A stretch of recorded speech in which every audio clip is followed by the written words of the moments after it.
everybody, thanks for watching. Real quick, I want to thank you guys for keeping up with the latest videos. We're getting a lot of questions about those videos. As I said, I'm going to be back on here putting out a lot of information. For anybody who may have missed the message the last videos, books are coming back. So again, the court case will basically be over in probably another week or so, maybe less, from what I'm hearing.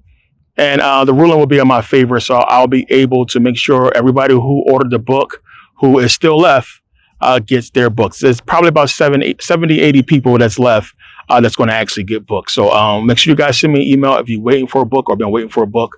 But don't worry, we know who you guys are. I'm going to send emails out to everybody, so nobody's going to get left behind. Then new books will go on sale, as well as the old books will go back up for sale. So stay tuned for that. Appreciate everybody's patience on that. But yeah, let's get into this video. So now, immigration, what's happening with the marching and everything like that. So you guys know already, it's been marching all over the U.S., Philadelphia, L.A., here in Vegas, so many different places. And a lot of people should understand what exactly is taking place. And I told you guys before, when the time comes and to understand what they're doing with these marches and protests, the same type of deal where bricks are set up, you have rioters, you have looters. And you would think that if this is a legit protest, that the Democrats will learn from early mistakes. The thing is, we've been marching for decades, for a long time, and we can see how things should be done. The instant that you have people coming in and taking away from that protest, you should reorganize or organize in a better way. This has not been done. So organization comes with authority, right? You have to organize people. If you are sophisticated enough to put together a group of people to march on causes, you have to organize these rallies in a specific way. So the way they could prevent this whole thing, because what's happening is they're having marches, right? And it seems to me, just like with the Ferguson marches and all the other marches with Mike Brown, people are being paid to go out there and vandalize and steal or what have you. So how do we get around this? Common sense, easy. So for everybody who agreed to protest and march, it would have been easier for them to put together a volunteer center. Somebody put up some money where everybody can go and register to march, right? Where they can have a name tag, they can have a shirt on, and everybody with that name tag and shirt is a part of the legitimate march. That way you can identify the people that's causing vandalism, right? Much easier. When we look at what's been happening over the years, you have people come out masked up. They got scarves on, they masked up, they got fucking shirts over their faces or what have you, look like the Taliban out there. And nobody wants to point these people out and say, hey, these are clearly white guys. These are not Mexicans, because this is not even an MO of Mexicans to do anything like this, to even march, period. So you got to look at the whole thing and say, hey, well, how do we identify who's who? So where you have peaceful protesters, you have these people coming in and messing up the whole thing by looting, by rioting and destroying and burning cars or what have you, exactly what they want. So now if this is a Democrat organized march, how is it so sloppy? You people call yourself Democrats. You're supposed to be a part of a political party. You're supposed to be serious people. How could they not learn from the mistakes of the past and learn from what happened before to basically X out the rioters, the looters, to basically single these people out? It would have been easier to do so if the people who agreed to march peacefully, protest peacefully, wore a shirt that said so. You can only get one at that meeting. You can only get a name tag at that meeting. And anybody caught with that name tag and shirt on, you can clearly say is a part of the whole rioting and looting thing. We can clearly pick these people out, because you would have to show up and show your ID to receive these things, right? And then we'll know who the person is. Easy. You can put them out there, put them on a list or something like that. Do not allow back to march or protest. Very simple to organize this thing, right? But when you have people out there with no organization, wearing whatever they want to wear, you don't know who's who. So now a few people looting goes towards the whole group. And now what looks like something that was supposed to be a peaceful protest turned into a super violent, reason for people to go out and loot. So now I'm seeing a lot of the videos of people out there saying, oh, black people, we need y'all to come and march with us. Black people, stay home. What should we do? So on and so forth. Oh, Mexicans didn't stand with us and our plight. Mexicans didn't march and stand up for us. I go to Mexico a lot. I told you guys, one of my favorite places in the world. Mexicans are such good, peaceful fucking people. Yeah, we got Mexican cartels. We have gangs and so on and so forth. People who do horrible stuff. But for the most part, these people that's here in America are just workers. They're working. There could be an easier way around the whole thing. And the argument is still not clear, and people really don't understand what this whole thing is about or why they have a problem. So the thing is, one, this is what you got to understand. And this is for the, the whole immigration thing, because you got to understand what people are saying. And that message is being distorted. So one, it goes with the whole make America great again thing, right? So if you're going to make America great, you got to understand that these companies are exploiting these Mexicans. They're exploiting these people because where you'll have a job, that's a serious job that a citizen would get paid a lot of money for. You have Mexicans coming in here and doing this same work for $5 or less, very little bit of money, right? So now these people are being hired over people who went to school, who has skills, who was born in this country. They're getting those jobs over those people. And this is what the gripe of white people are saying is, I'm in a union. I'm in a labor union. I went to school for this stuff. I was born in this country, so on and so forth. It's not fair that these companies get to hire Mexicans for a low wage, which basically takes away from the jobs of the American, right? So that's their argument is just that. It's saying, well, it's not fair that they get these jobs, and these jobs are everywhere. So now these corporations can undercut workers, American workers, by hiring undocumented workers and paying them minimum wage or less than minimum wage to come and take jobs from Americans, right? And a lot of people are looking at that and they're saying, well, go do something else. And this is an industry that has a union that's full of people that have businesses or what have you, that having their businesses, basically bankrupt or go under because these jobs or these companies can undercut or outbid anybody else by having undocumented workers or Mexicans that's willing to work for very little. So this is why a lot of white America they're not against immigration, and why they are for and hush hush on what's happening. So that's their beef with the whole thing. They think that it's justified because these people are taking jobs away from American workers or what have you. And then the thing is, it should be on the company. It's the company who's doing the hiring. These people can't help but go and get a job to feed their family, but it's the companies that should be penalized for hiring undocumented workers. And if a person is here legally or here long enough to secure a job and been working peacefully, hasn't caused any violence, what have you, they should be allowed to stay and keep their job. ICE is going out there picking up people from their jobs, right? Picking up people from school.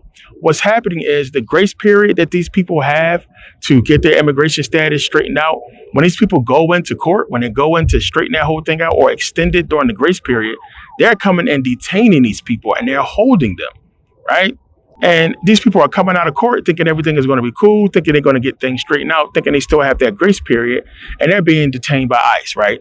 So remember, the whole thing that came up, I talked about this before, to whereas you had Trump basically approve for Americans to be detained and sent outside the country without no type of warrant or anything like that, right? And when you read closely at what all that entails, this is what he was talking about. They were talking about people that's considered citizens and at an undocumented status, right? Not fully documented, I should say, that's at a status. So you can have a status pending, you can have a status that's acceptable or allowed for a certain term for you to go to school or work or what have you. And this is what a lot of these people are having. So you have kids even, they stop and going to school, elementary school, middle school, being detained on their way to school because they obviously have a list. ICE clearly has a list of who is or who is not supposed to be here, or who is on a list that's a part of a waiting period to where they're waiting for status or waiting for paperwork to go through so they can get full immigration status or whatever the status is going to be, citizenship or what have you. And while these people are waiting, they're being detained and sent out. So yeah, the whole issue with all this is all over the place. The question is, why now, right? Why now all of a sudden? What is going on now that this is happening now? And why would people choose to march and protest now at this moment when they could have been marching and protesting a long time ago? I mean, when a wall started to be built, people could have been marching and protesting about what's to come. So you have to couple that. You have to add that to the fact that, Trump has this whole deal with the cartels, and the fact that everything that's happening in Mexico is, being blown up more than ever before. So whatever deal Trump has with the cartels, whatever their capacity is going to be in America, who knows? But I know that's a huge conflict of interest as far as what they're trying to do with Mexico and American relations to have cartel members. And it goes back to what I said before. I told you guys, whether you believe it or not, and a lot of people can't accept this, the CIA has been running these cartels for a long time. They keep Mexico destabilized the way that they've been keeping it destabilized. Because you have to understand Mexican people and how united these people are. If a people that united, that got their shit together, that's willing to work harder than your people, willing to work harder than the average person. If these people have some type of unity and stability within their country, then they can do anything. They can do anything. They can make whatever they want. They can produce whatever they want. I mean, Mexico is amazing. You have to keep these people controlled in some capacity, and they have been successfully doing that with the cartels. It's to the point to where the government is not really running Mexico. The cartels are running Mexico. Anybody who gets out of line gets whacked, and it's how it's been going for a long time. America is smart in what they've been doing, but it's now the time for them to bring Mexico, to me, under the fold. And I think that's what's coming. As I said before, I think they're going to bring Mexico into America as part of America. And it just makes the most sense. Everything that we're seeing now, everything that's happening that's coming to a head is leading up to something. And to me, it's going to be leading up to that. It makes the most sense to where, man, if we bring Mexico in, and have Mexico as part of America, this solves everybody's problem. The Mexican people will want it. The cartels will want it if they can benefit from it. But everybody will look at it as a win-win business-wise for America. It's good because of trade coming in through Mexico. But you have to think about all the companies, the, real estate companies, construction companies. It's going to bring so much business to Mexico, because if you get some people with some real infrastructure and money to go into beautiful Mexico and really develop it to its full potential, it could become a major, major, major destination for everybody. It already is. So imagine it with more money. Imagine it with more stability. Imagine it not having to worry about the cartels and everything like that. Stuff being organized. What the cartels are going to eventually do is what the mob did here in Vegas, and it's organized. Become a part of a system to where they can benefit from the system on a legal way, right? The mobsters legalized everything. They made fucking Las Vegas. They became a part of government in Vegas, became part of government in LA, and it has worked out for them to where the mob is basically non-existent no more, because they legitimized and got themselves into a governmental system to where they can flourish. And they have done that for, since the 60s. But the cartels are looking to do the same thing. And the impact that has on American people is what? That remains to be seen. But it goes towards, again, what Trump has been saying and what this whole thing is about, so they say. I think it's all bullshit, but it just fits with that narrative. Because, again, as I said before, if you force these companies now, guess what? You have to pay Americans to do these jobs and pay them what these jobs are worth them doing, right? So pay them a decent wage to do this work that you've been paying Mexicans a little bit of money for decades, right? Pay these people their money. Pay Americans their money, right? So now you think about construction and a little bit of money they've been paying these undocumented workers and Mexican people to pay Americans this money to do that same work. How much money would that be, right? How much more money would that bring to the American people's pocket and into, the country?